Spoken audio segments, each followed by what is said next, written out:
Are you a business owner where you already have a team? Maybe you have a virtual assistant working for you and you have a bunch of SOPs, but everything still runs through you? If your answer is yes, then this video is for you. And here's the most important question.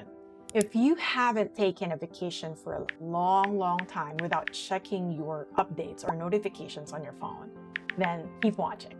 Hi, I'm Anarika Aboro, the founder of TAP OBM and TAP Virtual Solutions. And at TAP OBM, we work with coaches, consultants, and online business owners who have clients, a team, and a revenue, but they come to us because the operation still feels messy. This is when everything still runs through the CEO. And after 18 years of project management experience, here's what I learned. At this stage, the business doesn't need more people. It needs stronger operational leadership because messy operations always follow the same pattern and clean operations always follow the same fix. So I built this into a framework and I call it the 6-step chaos to clarity framework. Today, I'm walking you through the 6 steps that will help you move from chaos to clarity in your business. So let's get to it. Step 1 is the audit. Before you fix anything, you have to know what's actually broken. Most business owners skip this step. They think they already know, but they actually don't.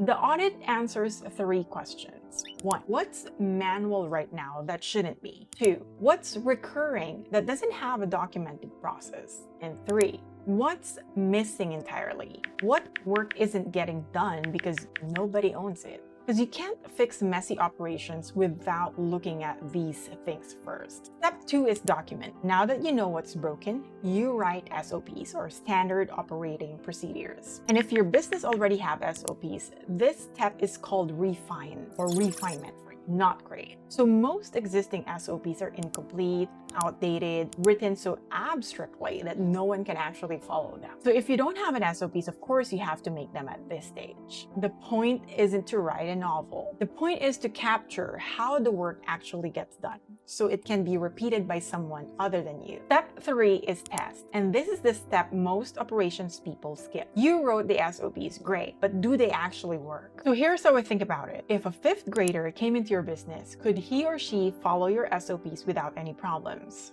I'm not saying to hire a 5th grader, okay?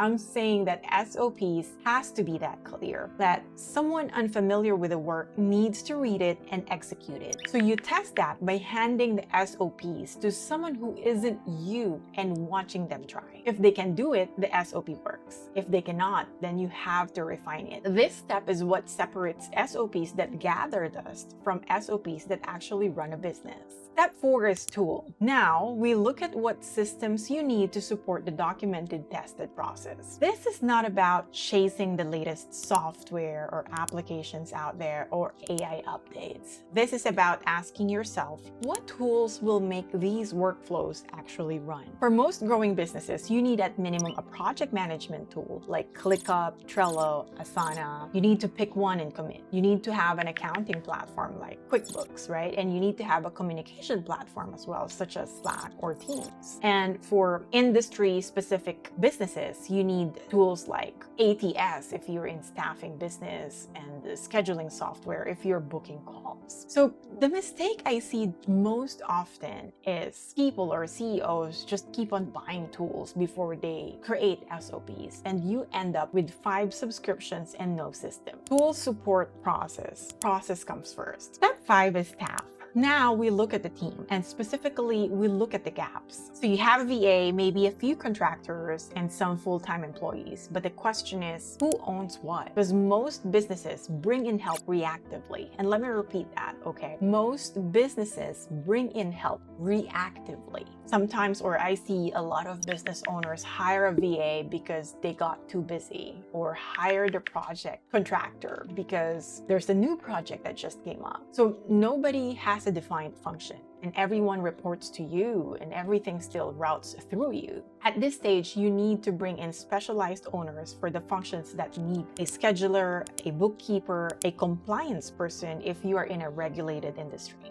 So the goal is not to have more people. The goal is to bring in the right people in the right roles, owning the right outcomes. You might also want to consider AI agents at this stage, and you have to ask yourself, what can AI actually own to improve the process? Because some workflows don't need a human at all. They need a properly configured AI agents to run reliably. So don't add a person where a system would do a better job, right? So step 6 is transition, and this is where most operations people fail. And now let me just explain it. Like, you've audited, you've documented, you tested, you've tooled, and you've staffed. Now, the operations leader need to step out of the day-to-day operations. That's the OBM or the operations manager, and eventually you as the CEO. Because the whole point of this system is that the business runs without dependence on any person. So transition means the operations leader